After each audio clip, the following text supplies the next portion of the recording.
साडे गुनाहगारां दा ता ना ए जहान ते ना अगला उसी मजे कर गए ता मौली कर गए बल्ले बल्ले बल्ले ते शामी अगले मोहल्ले मौली 2 मिनट अफ्तारी दी बरकत च बयान देवे 1300 दावतां झपड़ गिंदे ते असां कं जा ते अफ्तारी दा ना चवा अगले आधे नहीं डिगे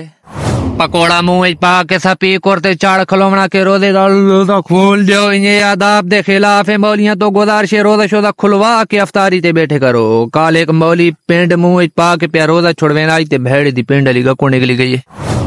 ए यार मौलियां तो गुजारिश है सहरी टाइम कतरा सुजाग थी के ऐलान कीते करो बाहर अली मस्जिद मौली ऐलान करे ने रोजा बंद थे जो 5 मिनट रह गए ते डेला अली मस्जिद मौली ऐलान करे ने रोजेदारो रोजा बंद कर दो सहरी टाइम इतना ता सारे ये कुल काम नहीं करे जो अपनी घड़ी ते टाइम दिखा सही सिर्फ मौलियां वाली आस्ते पवने भाई सारी गल साकू मौली दसे सुन मौली भी इंसान को गलती थी सकती है काल एक मौली दे मोबाइल ते बाल आंगला दे के टाइम अगला 3 घंटे पीछू ते कर रखा मौली वाले 7 बजे वहीं रोजा बंद कराए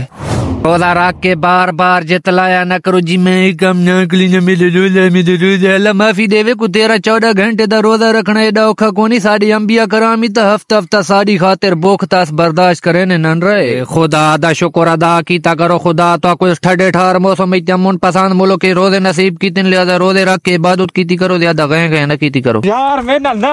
रोजा जो रखिया था खुदा दा वास्ता ने तरावियां ते अपने बच्चा को अपने नाल खलारा करो ए बेगैरत पिछो फूड़ियां ते रेसलिंग खेद देने